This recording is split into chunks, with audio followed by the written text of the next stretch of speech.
131 માંથી 51 થી 54 બેઠક, જ્યારે કે ઇન્ડિયા ગઠબંધનને 64 થી 67 બેઠક મળતી દેખાઈ રહી છે। તમિલનાડુનો સર્વે કહી રહ્યો છે કે બીજેપી અહીંયા આગળ ગેઇન કરશે 1 થી 3 બેઠક, કોંગ્રેસ પ્લસ એટલે કે ઇન્ડિયાને 36 થી 39। કેરળનો સર્વે કહી રહ્યો છે કે બીજેપીને 3 બેઠક મળી શકે છે, જ્યારે કોંગ્રેસને 15 થી 18 બેઠક કેરળની અંદર પણ મળી શકે છે। સાઉથ પોકેટની વાત જે સંધ્યા આપ કરી રહ્યા હતા તે પ્રમાણે કર્ણાટકની આ મહત્વની જાણકારી કે જ્યાં આગળ 23 થી 26 બેઠક એનડીએ પાસે છે, કોંગ્રેસ પાસે 3 થી 7 હોઈ શકે છે અને અધર્સ અહીંયા આગળ એક ફેક્ટર કર્ણાટકની અંદર જોવા મળી શકે છે। આ તમામ જે બેઠકો અત્યાર સુધીના સર્વે આવ્યા છે તે અમે આપને રિકેપ કરી રહ્યા છીએ। આંધ્રપ્રદેશનો સર્વે કહી રહ્યો છે સંધ્યા, બીજેપી 19 થી 22, જ્યાં આગળ શક્યતાઓ છે કે ઇન્ડિયા ખાતું પણ ન ખોલાવે ઇન્ડિયા ગઠબંધન, અને અધર્સના ફાળે ઇન્ડિયા ગઠબંધન કરતા વધુ બેઠકો હોઈ શકે છે। બિલકુલ, સાઉથ પોકેટની આપણે વાત કરતા હતા અને તેમાં એ વાત એ છે કે બીજેપી અહીંયા ગુમાવવાનું નથી, જે પણ મળશે એ કાયદામાં જ રહેવાના છે। તો ગુમાવવાનું કોને છે? ઇન્ડિયા ગઠબંધનને ગુમાવવાનું છે, ખાસ કરીને કોંગ્રેસને કદાચ જો અહીંયા નાખુશી જેવા સમાચાર આવે, કારણ કે જો આ પાલામાં જાય બેઠકો તો ઓબ્વિયસ છે કે અહીંયા થોડીક નિરાશા જરૂર આવે, પરંતુ કોંગ્રેસ કહી રહી છે કે સાઉથમાં તમારે જોવાની જરૂર નથી, કારણ કે અમે ત્યાં હાવી છીએ। અને જ્યારે એક્ઝિટ પોલ આવવાના હતા એ પહેલા જ ઇન્ડિયા ગઠબંધનની આ બેઠક પણ થઈ હતી ને બેઠકમાં મલ્લિકાર્જુન ખડગેએ વાત કરી છે 295 સીટ ઇન્ડિયા ગઠબંધન જીતશે એ વાત તાલ ઠોકીને કરી છે। હવે જોવાનું રહેશે કે 295 માંથી કેટલી આવે છે, અને બીજેપી પણ કહી રહી છે કે 400 પારનો નારો આપ્યો છે। અખિલેશ યાદવ કહી રહ્યા હતા કે 400 પાર, આ તો એવી વાત છે કે रास्ता पार करने वाली बात है कि इस रास्ते से हम पार कर रहे हैं, એટલે મજાકિયા મૂડમાં એવું કહેતા હતા કે આ તો 400 પાર એ રીતે વાત કરે છે। જોવાનું રહેશે, આંકડા બધા જ કહી રહ્યા છે, એક્ઝિટ પોલના આંકડા અમે પણ આપી રહ્યા છે, અને આ હવે 4 જૂને આ જ આંકડા રહે છે કે આમાં થોડોક ફેરફાર થાય છે તે જોવાનું રહેશે। સૌથી વધારે મહત્વની વાત પાર્થિવરાજભાઈ બીજા આંકડા પર જઈએ પહેલા એક ક્વિક રિએક્શન કે જે દીપકભાઈ તરફથી પણ કહેવામાં આવ્યું હતું કે બધા લોકો પોતપોતાનો મેનિફેસ્ટો લઈને આવ્યા હતા, કોંગ્રેસ નેગેટિવિટી લઈને આવ્યું હતું, તેના વિશે શું કહેશો? Quick reaction. દીપકભાઈએ કદાચ હોમવર્ક ઓછું કર્યું છે અને ભારતીય રાષ્ટ્રીય કોંગ્રેસનો મેનિફેસ્ટો નથી વાંચ્યો।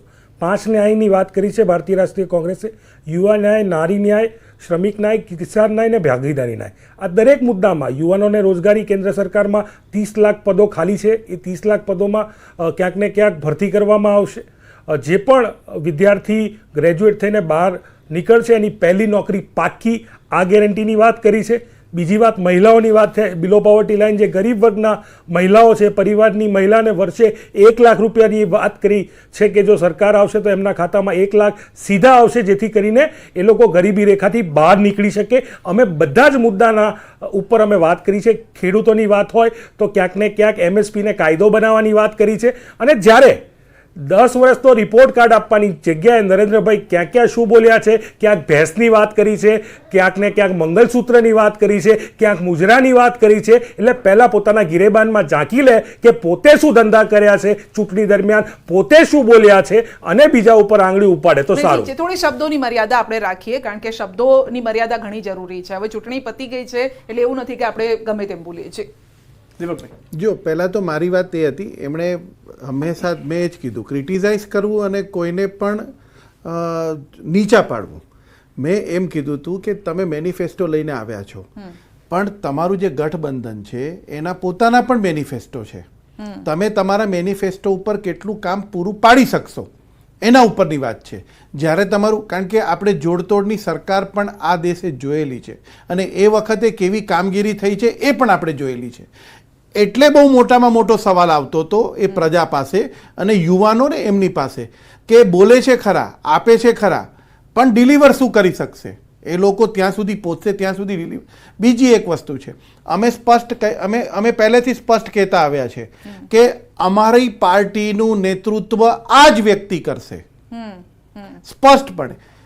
સ્વાભાવિક વાત છે, કોણ નેતૃત્વ કરે છે એનો પણ એક મોટામાં મોટો સવાલ આવતો હોય છે। એટલે આપણે શંકા છે કે ઇન્ડિયા ગઠબંધનમાં આટલા બધા ચહેરા છે તો મેં એ વાત કરી હતી, ફૂટ પડવાની છે। નહીં, ફૂટ નહીં, તમે સમજો, હું તમને કહું, દરેક માણસ પોતપોતાના આ વખતે કેવી રીતનું છે કે દરેક પ્રદેશ વાઇઝ ના પોતાના પણ લોકલ જે છે પાર્ટી એ લોકોના પણ છે, તો એ લોકોના પણ મેનિફેસ્ટો છે। સ્વાભાવિક વાત છે કે એ પોતે જ્યારે વાતચીત કરે છે તો એ સ્ટેટની અંદર એ કેવી રીતની કામગીરી કરી શકશે. જ્યારે લોકલમાં પોતાના મેનિફેસ્ટો સાથે લઈને આવતા હોય ત્યારે આ બધા પ્રશ્નો આવે છે. ત્યાં કોઈ પણ મતદાર, ભારતનો કોઈ પણ મતદાર જ્યારે મત આપવા જાય છે ત્યારે બહુ વિચારીને આપવા જાય છે અને બહુ સ્પષ્ટપણે કે આ દેશને કોણ અત્યારે ચલાવી શકે એમ છે આ પરિસ્થિતિની અંદર. મેં પહેલાં પણ કીધું કે કોરોના કાળ આવ્યો, આવા કપરા પરિસ્થિતિ જ્યારે આર્થિક તંત્ર, જ્યારે વિશ્વના બીજા બધા દેશો પણ જ્યારે ફાંફા મારતા હતા ત્યારે ભારતે એક પોતે ઉદાહરણ આપ્યું અર્થતંત્રને સામે રાખીને. તમે કોન્સ્ટન્ટ એ પછી તમે જોજો. કહેવાનો મતલબ એટલો છે કે સ્ટાર્ટઅપ, સ્મોલ સ્કેલ ઇન્ડસ્ટ્રીને અપ કરવાનું, યુવાનોને પ્રોત્સાહન આપવાનું, ટેકનોલોજીને અપગ્રેડ કરવાનું, આ બધી પદ્ધતિ જે છે એ ભારતીય જનતા પાર્ટીએ પોતે પ્રજાને આપેલી છે. ઠીક છે. એટલે